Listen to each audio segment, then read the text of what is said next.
lapor dan bahkan bersumpah di atas Al-Quran. Sekarang ini darah saya mendidih untuk tetap memperjuangkan bahwa keadilan itu harus ada.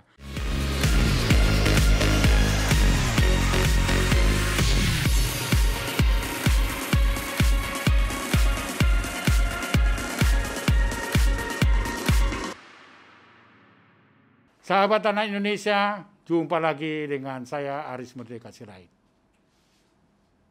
Selamat menyaksikan Pas Asik. Sore hari ini saya bersama adik-adik saya yang saya cintai ini. Apa kabar, Dek?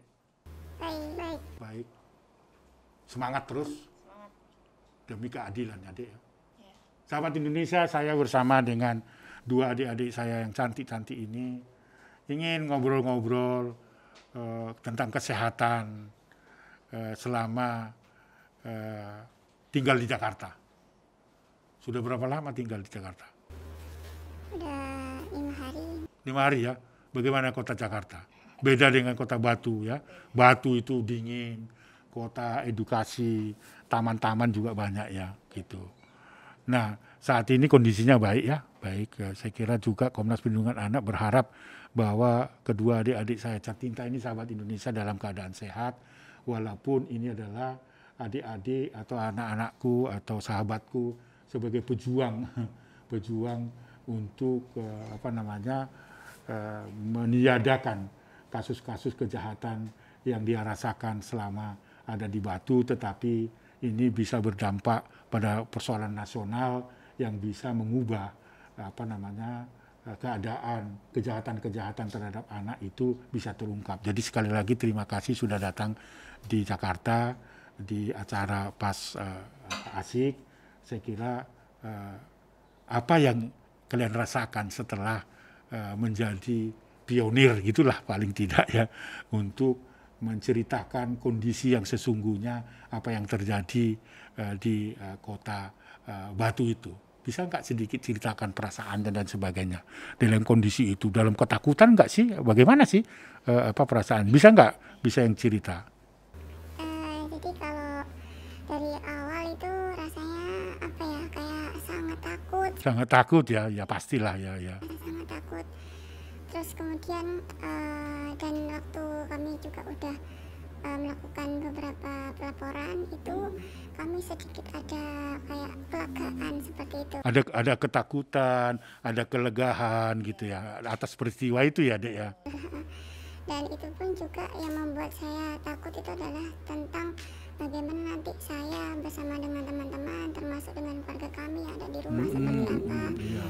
Jadi kami punya harapan bahwa setelah adanya peristiwa ini semuanya bisa akan berakhir dan tidak akan ada lagi korban-korban yang lainnya. Saya harap begitu ya.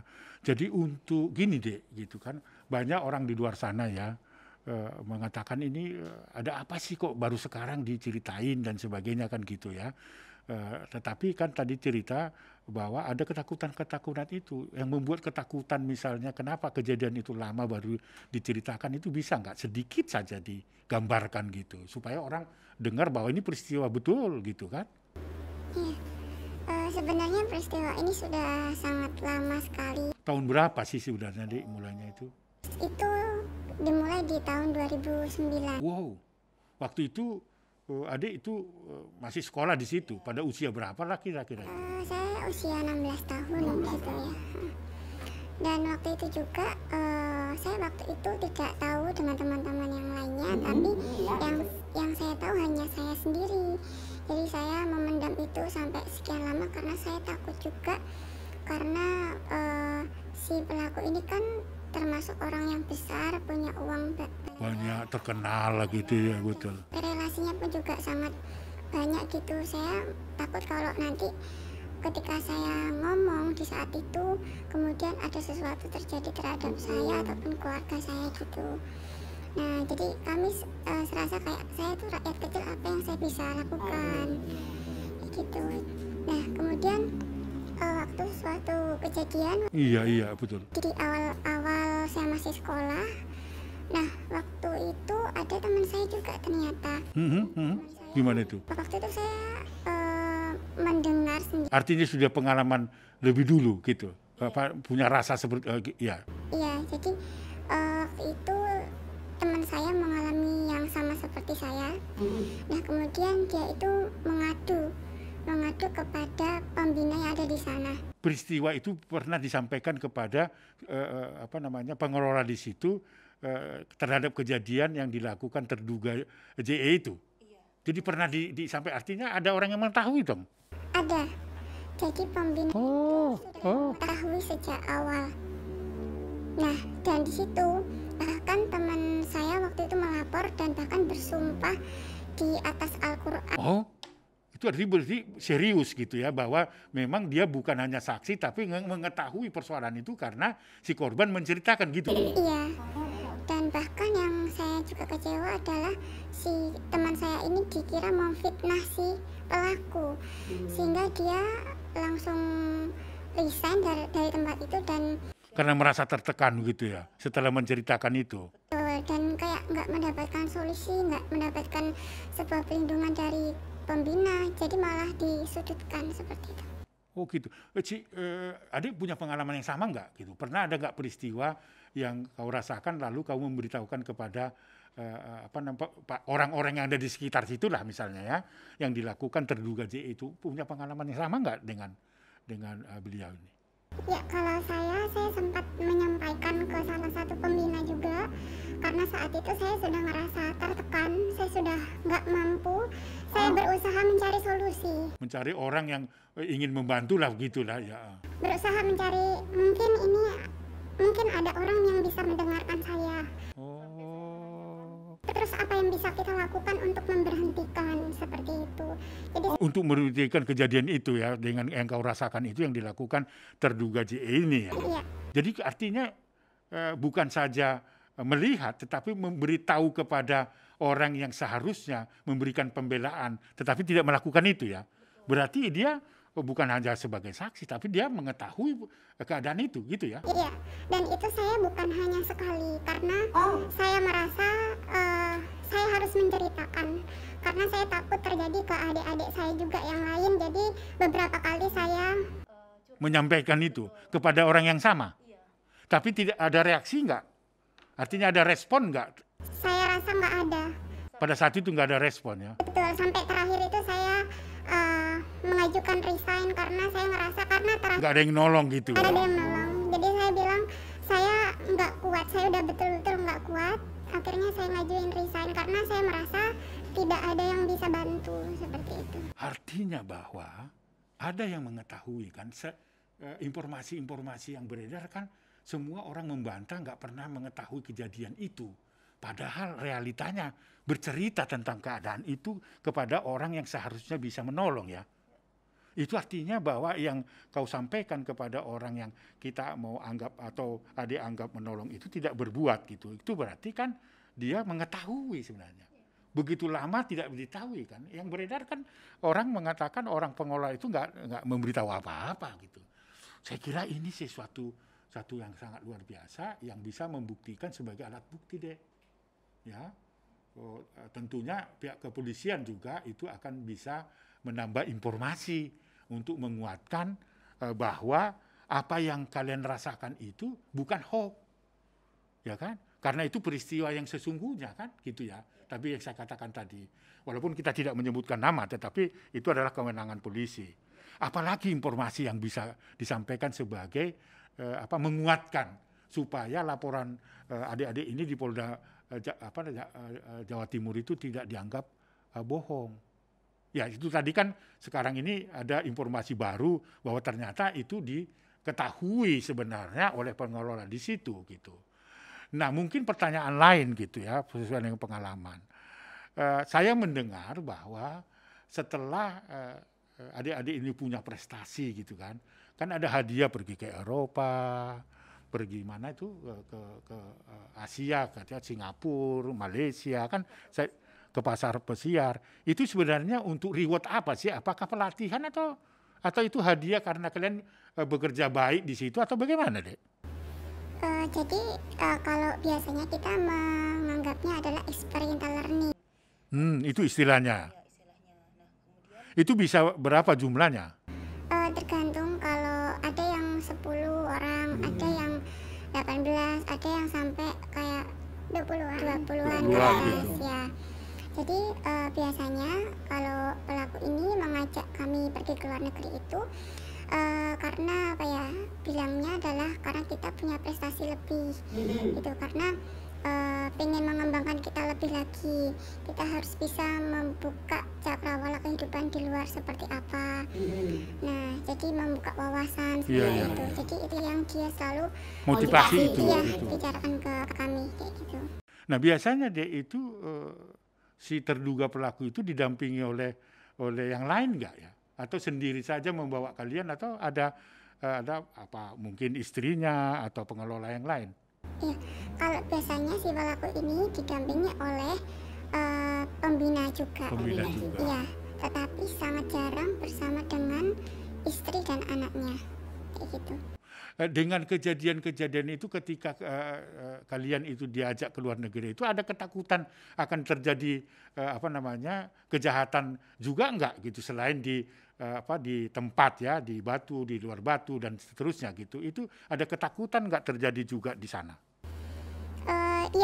Iya, kami juga merasakan adanya ketakutan. Waduh, apalagi kalau udah mulai dipanggil secara pribadi. Seringkali modusnya dipanggil satu-satu ya? Iya.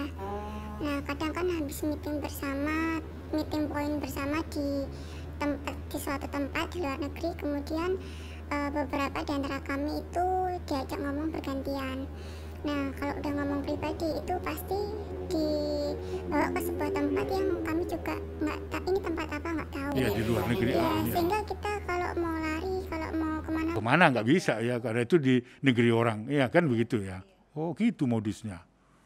Oh, dan itu artinya kesana pun itu nggak tenang sebenarnya, bukan rekreasi atau apa, tapi ada ketakutan-ketakutan juga gitu dan sebagainya.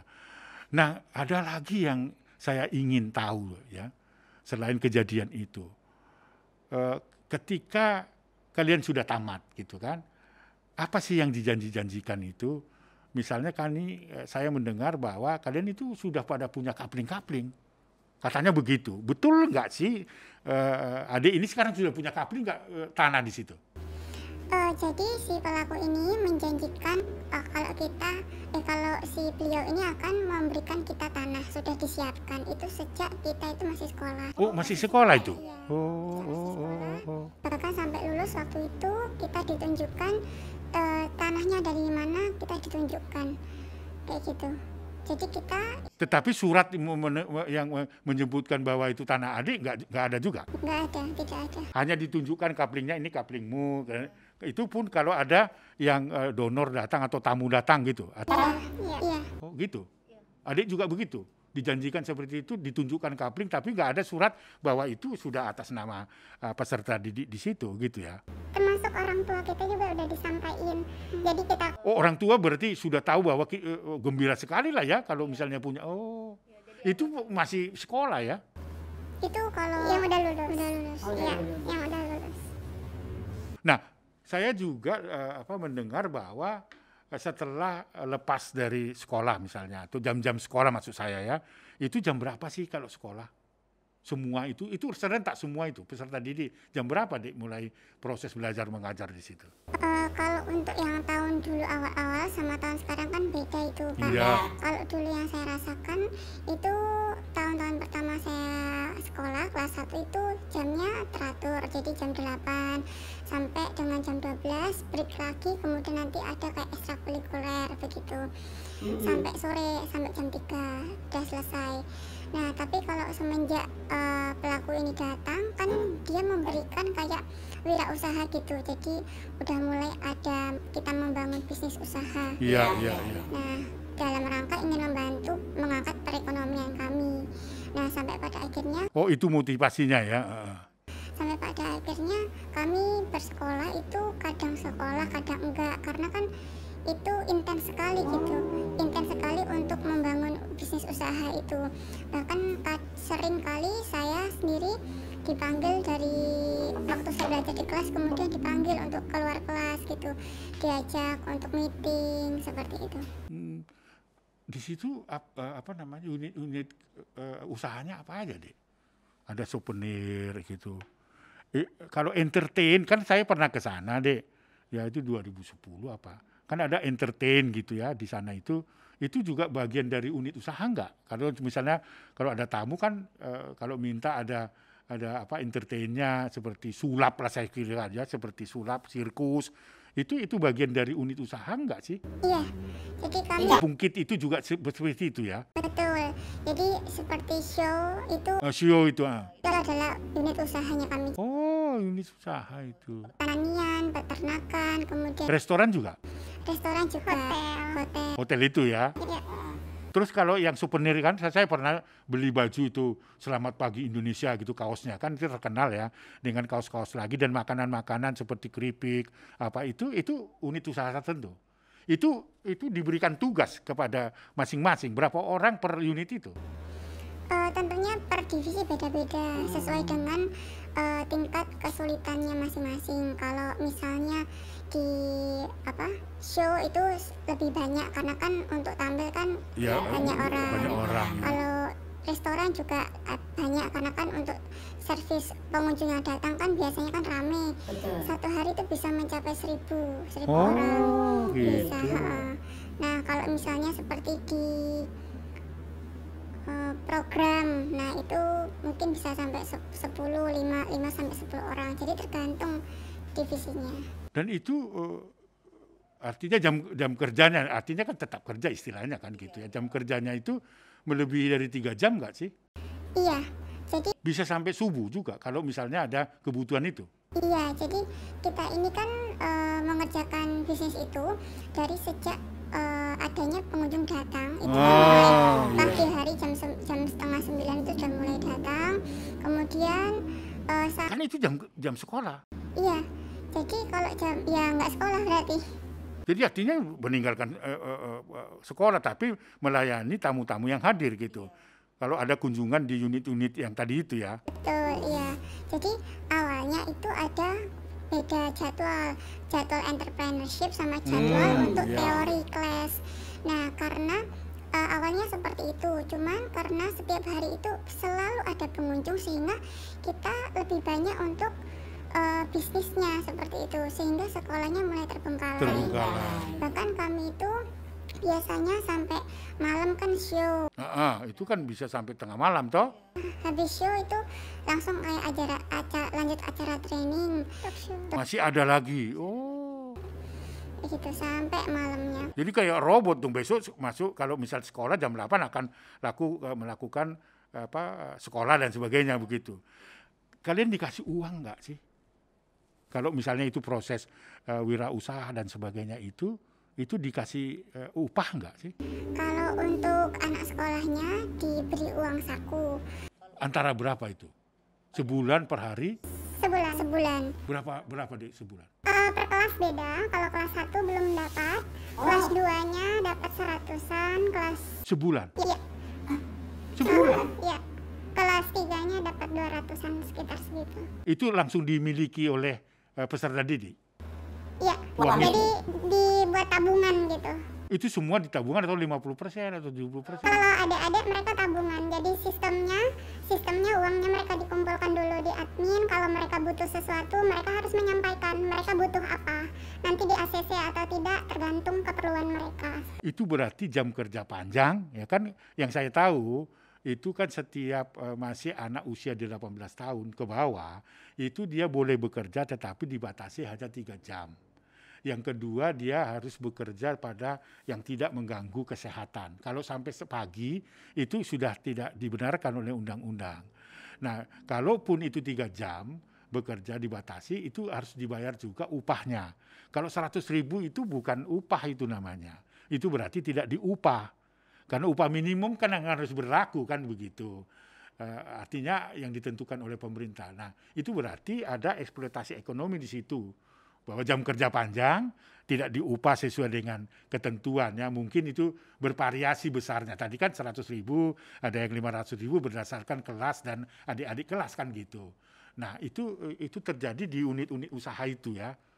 Nah itu artinya bahwa kalau itu misalnya ditemukan kesalahan itu apa sanksinya? Biasanya kalau anak-anak itu karena kecapean, mereka Kalau capek pun itu dihukum? iya, jadi kadang itu kan pembina itu nggak ngerti anak ini capek atau enggak.